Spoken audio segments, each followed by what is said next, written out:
What's up, GV Gang? Brandon here with another GVG discussion. I'm joined by Derek Bittner and Steve Bowling, and the thing we want to talk about is Nintendo not talking. It's been a really quiet couple of weeks since the Switch 2 is launched. We know that they probably want to ride that initial wave, but, you know, I'm 40, 50 hours into Mario Kart World, and I'm kind of starting to wonder what else is going to happen. But Steve, what are you thinking about this? It's weird because I think everybody expected there to be a direct like shortly after the launch of the console. You know, we did get the Donkey Kong Direct, but I think everybody was expecting just kind of what's next, right? Where is Nintendo going from here? And we don't have that. Like, Donkey Kong is around the corner now, and that's great. I'm super excited for that game. But what is everyone else doing? I know we have Dragon Drive in August, and there's like a slow trickle of information coming out from third parties, but it feels oddly quiet for like a record-breaking sales machine, you know, to just have nothing announced past the launch window. Yeah, it's been a drought. It's one of those things where it's the veneer of like, oh cool, look how much better my Switch 1 games run on the Switch 2 has started to fade. Like, okay, that's just what it does. What else do we got? I think that's where everybody's sort of reaching now. And Donkey Kong is obviously huge news. That Direct sold, I think, pretty much everybody. And if you were on the fence about Donkey Kong, that Direct sold you on it. You are excited for that game. But there's still the question of what's next? What else is there? How are we holding on? Because if you've played more than just a single Nintendo console about this, you know, how any recent amount of time, all the games that came out for launch are old games. They're nothing new. Like, you get your first chance to experience some of the ones you missed, and that's about it. Yeah, I've sunk a bunch of time into Mario Kart World. I've played basically all of Nintendo Switch 2 Welcome Tour. I replayed Breath of the Wild. I replayed Super Mario Odyssey. I'm like grasping at straws now, trying to find things to occupy my time. There are a lot of games on the launch list that wasn't able to get that, you know, still could fill that gap, but I'm kind of, you know, I'm looking for first-party experiences. I even finished the Wind Waker. Like, I don't even need first-party experiences. I just need new experiences. What are third parties doing with the Switch? The only best idea we have is, well, Final Fantasy Tactics coming out with, along with every other console, and then that, what is that, I Am All You thing that was announced by ArcSys. That looks like a Hotel Dusk successor type idea. Yeah, that should be coming out soon. I think it's called Dear Me, I Am. That's it. And it looks cool, but it's weird to have a console, especially a follow-up to something as popular as the Switch, you know, 150 million plus consoles sold, 3.5 million Switch 2s sold in like the first week, and for third parties to almost be Wii U levels of quiet right now. I have to suspect that Nintendo is holding announcements for a Direct, but where the heck is that Direct? I don't even really know where they would position it. I feel like after launch in June would have made sense. I see some people suggesting that it would be after Donkey Kong, but I think that's too long of a wait. I agree. It is, but I think it's also the problem that that's what they're going to do. But then, right after Donkey Kong, literally a week later to the day, we have the Mario Party plus Jamboree TV coming out. And I see some people kind of ignoring that. They're like, oh, the Direct will be after Donkey Kong. Well, there's another first-party game technically a week later. So, you know, the schedule as far as first-party is concerned starts filling out by the end of July. And then the role of those games starts to be kind of constant. Because August has Drag Drive, it has Kirby and the Forgotten Land. It might even have a third game because there's still a bunch of release dates we don't know yet. So if they're going to have a Direct, it kind of needs to be now. It feels like very strange timing because it does seem that Nintendo, they need to get information out, particularly about what third parties are doing. And, I think that John... it was him that surmised that Nintendo was kind of intentionally leaving this information vacuum to kind of funnel people toward Donkey Kong because as cool as it looks, it is true that Donkey Kong is not like one of their bigger names. They're building it up that way. You know, ever since the Mario movie and with the stuff at Universal, Nintendo has clearly been trying to position Donkey Kong alongside Mario and Link as a marquee character in their lineup. But this is the game that will kind of bear that out, that will prove that to their core audience. But I can't say I think it's a smart move to do that at the cost of making current Switch 2 owners feel like there's just nothing else on the horizon. Yeah, I guess they think of it in long-term terms, where it's like it's a small bump in the road. You won't really remember it.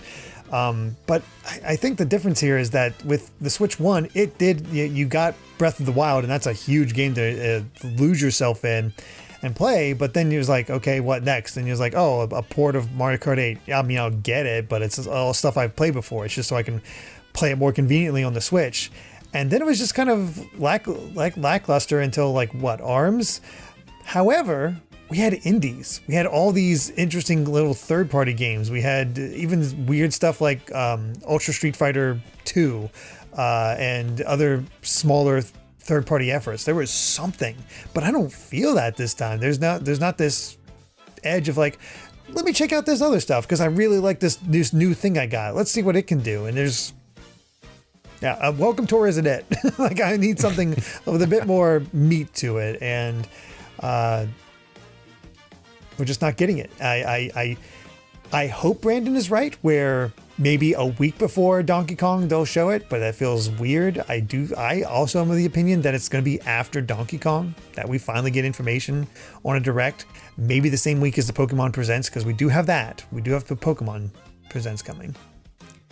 Yeah, I just think if you wait after Donkey Kong, you lose like a golden opportunity to have a direct that focuses on third parties without a bunch of first party stuff happening around it. Like even now, like in 2 days, Mario Strikers gets added to NSO GameCube. And, NSO drops were different, like N64 and prior, right? Because those are games that a lot of people still had access to on Wii Virtual Console or their Wii U's. But GameCube's special. We've been waiting for this for a while, and I think these GameCube game drops are going to make a little bit more noise than NSO would prior. And that just muddies the waters a little bit more than it already is. I still think the Direct needs to be now, or they're kind of shooting themselves in the foot. It's an interesting conundrum to be in because obviously, it feels that way to us. We picked up the Switch 2. We played everything on the Switch 1. There are people out there, certainly who are picking up a Switch 2 and just skipped the original Switch, as crazy as that sounds. So they're probably super busy, right? Like they have tons to play. As somebody who has a 9-to-5 and a couple kids and does this YouTube thing on the side, I haven't been able to finish my playthrough of Breath of the Wild, to say nothing of Tears of the Kingdom, which I haven't even started. So I think for newer players, there's a lot to play, and maybe Nintendo is more focused on those types of players right now. And I hate to say this, but I think folks like us are a given, right? Like we're going to buy it and we're going to hang around and we're going to wait out the drought and we're going to buy whatever comes out that interests us, and Nintendo really has a very low bar for players like us. Like they know that we're kind of money in the bank for them. They're probably, and it sucks to say this, just focusing on people who haven't cared up to this point and trying to get those people on board. 3.5 million consoles sold is nothing to scoff at. It's certainly impressive, but I do agree with you, Brandon. There's this vibe of just like, I have found myself, like I play Breath of the Wild. I'm like, this is really cool. 1440p, 60 FPS. I like this a lot. But then I go to the eShop and I'm like, what is there that's new to do? And there's nothing. there's just nothing. Like if you're looking for Switch 2 games, it's a wasteland out there, right? Like it's everything that we already have picked up or formed opinions on. Like I'm looking at Survival Kids at this point. I'm like, haven't played that yet. I do wonder if it is as good for new players. Like, yeah, they get these experiences they missed out on the first time around on the Switch, but I'd be curious to see if we do see a bump in the sales of like Breath of the Wild or Tears of the Kingdom or their Switch 2 versions, however Nintendo measures it, because I just generally don't hear much. I from what I can tell, most people are just like going to just grab this old game, focus on this old game until Nintendo answers something. They're just sort of busying themselves until there's something out there. And it does the job, but is it exciting for a new console? No. It is worth noting that Breath of the Wild and I think Tears of the Kingdom both are in the top 10 best-selling games in the eShop right now. Which is impressive because those updates come with the NSO. I do wonder if they're counting that like in that tally in some way. Good question, because technically that's the upgrade pack and not the full game, which would mean that they're being a little disingenuous if they're counting those. I guess I have to correct myself. We know how that's calculated. It's calculated based on total revenue. That's right. We do. So they couldn't count the downloads because they're not getting any money from them for NSO subscribers at the very least. So I guess it is working. Those games are evergreen, though. Like, yeah. You can buy them whenever and still enjoy them. I wouldn't even mind if they focused more on, just more Switch 1 free updates. Because there are still a lot of games that haven't been updated that I would like to get updates. Like the 4 Xenoblade games desperately need them. I think people would really appreciate if Paper Mario Thousand Year Door got up to 60 FPS. Yep. Yeah. Or Pokemon Legends Arceus, like ahead of Legends EA. I'd like to play that. I look at my wife, she's playing a ton of Pokemon Scarlet and Violet right now, and I see the crispy 60 FPS, and I'm like, I want that in my favorite Pokemon game. Yeah. So it would be nice if we even got some information on that, and that's just something they could do in Nintendo today, like they did with Splatoon 3.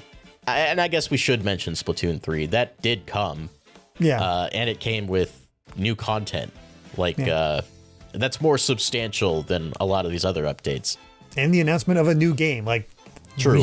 We did get a new game coming. That is a certainty. When? We have no idea, but it is coming. Like, it's obvious Nintendo have stuff in the pipeworks, and I think that's what's frustrating, is like, we just want to know. Like, get us excited about this system again. Yeah, it's a weird position to be in. It also, just kind of the messaging around a lot of Nintendo stuff from before Switch 2 to now has felt just weird, right? Like, Brandon and I were in the audience for the direct, the premiere direct for the Switch 2, and it was very clear that most developers didn't know when the console would be coming out when they recorded their segments. They're like, it'll be on Nintendo Switch 2 at launch, whenever that, even though they'd already announced the launch date like 2 minutes before. And it just feels like Nintendo is probably controlling the messaging around Switch 2 a bit more than we're used to at this point. And I think that a lot of third-party developers have to be kind of, for lack of a better term, held hostage by whatever Nintendo's plans are to communicate release dates for games to us. I have to imagine that there's like a direct that is filmed, edited, and ready to go, and only Nintendo knows, when that's going to actually be a thing for us. Oh no, it's in the same jail as the supposed Fire Emblem remake. Yeah. Well, I'm curious what you all at home think about this. Are you enjoying your Switch 2? Are you finding yourself clamoring for more games to play, or just want to know what's coming next? It's clear that the three of us are stressed and clenching our butt cheeks, waiting for Nintendo to say something. I'm satisfied with Donkey Kong coming. I just want to know. That's all. Yeah. I just need the knowledge. Give me the knowledge, the fruit of knowledge, Nintendo. Give me that sin. Give me that sin. Wow, we're talking about butt cheeks and sin. It might be time to go, but I will say Donkey Kong is probably my most anticipated thing. I'm really hyped for it. It'll hold me over for a while, but it would be nice to know what else is coming, particularly outside of the big end. But that'll do it for us for now. If you want to get access to videos like these early, or in some cases, join us live for these discussions, you can join our Patreon. There's details about that in the description below. But until next time, keep the games good and the vibes greater. Bye now. Bye. Bye. I'm waving to no one since OBS crashed. It's gone.